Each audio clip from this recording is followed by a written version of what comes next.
Arwaru kuma kaunti ya Kiambu, Machakos, Murang'a na Nairobi aria marabatara utungata wa macini ya CT scan riu no mathondekwo thibitari-ini wa THIKA level 5 thutha wa motungata maya gucokereria thibitari-ini uyu.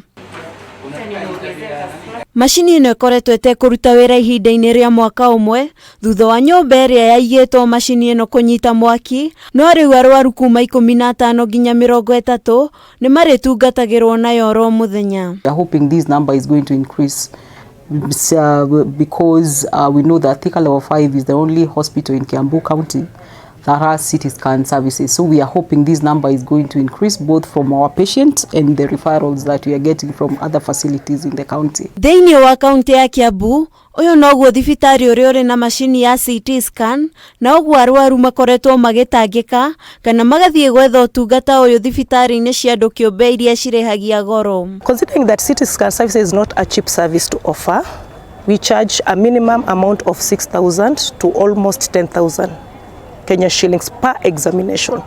I really encourage the patients to enroll in the NHF because the NHF covers everything for them.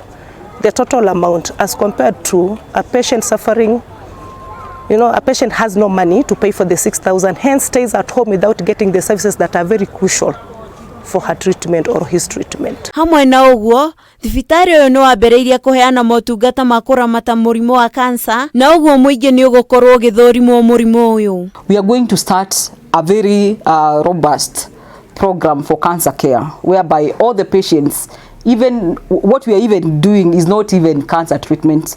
What we are doing now is to prevention, because prevention is better than cure. So we are going to do massive screening for the 1,000 patients who walks into this hospital every day.